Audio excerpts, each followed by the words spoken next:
Dualism is the concept that our mind is more than just our brain.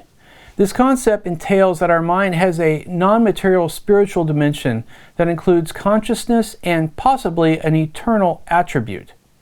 One way to understand this concept is to consider ourselves as a container including our physical body along with a separate non-physical mind, spirit, or soul. The mind, spirit, or soul is considered the conscious part that manifests itself through the brain in a similar way that picture waves and sound waves manifest themselves through a television set. The picture and sound waves are also non-material, just like the mind, spirit, or soul. The alternative concept to dualism is materialism. Materialism holds that everything in our universe is made from physical materials, including the human mind or brain, and that spiritual attributes do not exist in the universe. This concept holds that our mind and brain are one and the same. If dualism is not true, the mind is limited to the physical brain. Assuming this scenario, what kind of mind would we expect? We certainly would not expect to have consciousness strictly from materials. Perhaps we could expect to see a mechanical mind similar to a computer that is run by a program. We would not expect things like consciousness, sensations, thoughts, emotions, desires, beliefs, and free choice. Such a mind would behave in a deterministic way based upon the laws of matter. Many scientists and philosophers are now concluding that the laws of chemistry and physics cannot explain the experience of consciousness in human beings. We would not expect people with such a mind to be responsible for their behavior because everything they do is determined by the attributes of matter. We all know this is absurd. Also, we could not trust our minds since they are just a random collection of materials not produced by an intelligent mind. With dualism, we would expect the spiritual mind to have similar attributes to that of its source. If the source is the God of the Bible, for example, the concept of dualism is consistent with the Bible. Genesis 1:26 states, quote, "Then God said, let us make man in our image, according to our likeness." Quote, Genesis 2:7 states, quote, "And the Lord God formed man of the dust of the ground, and breathed into his nostrils the breath of life, and man became a living being." Quote, Luke 23:46 states, quote, "And when Jesus had cried out with a loud voice, he said, Father, into your hands I commend my spirit." Quote. So, is there rationale and scientific support for dualism? A British study published by the journal Resuscitation provided evidence that consciousness continues after a person's brain has stopped functioning and he or she has been declared dead. This supports the truth of dualism.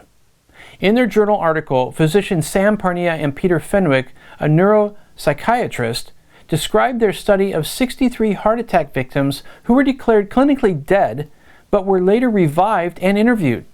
About 10% reported having well-structured, lucid thought processes with memory formation and reasoning during the time that their brains were not functioning. The effects of starvation of oxygen or drugs were ruled out as factors.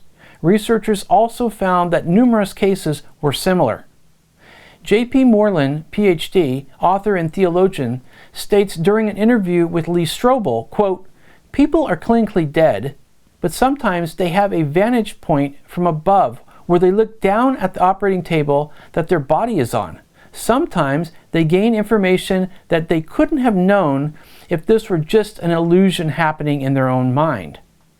One woman died and she saw a tennis shoe that was on top of the hospital." Quote, "This is strong scientific evidence for the validity of her experience and the existence of a conscious mind that separates from the body at death."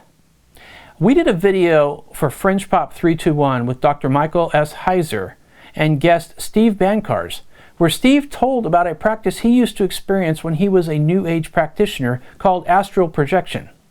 In his accounts, he had experiences where he left his physical body and traveled to other places.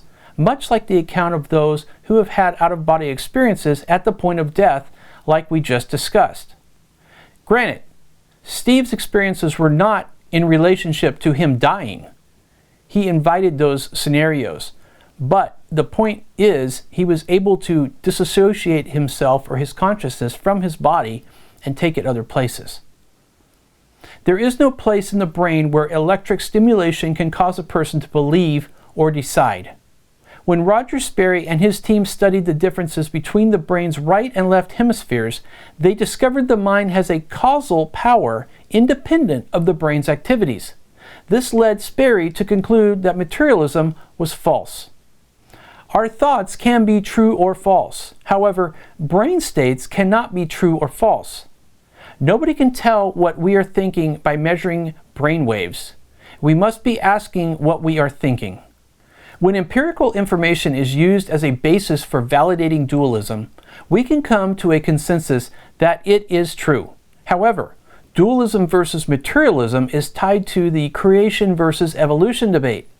Consequently, evolutionists need to take unrealistic positions against dualism to defend evolution. If dualism is true, we are created by God and macroevolution is false. In a similar way, if only the objective, scientific, imperial facts are considered, evolution has no support and creation is true by default.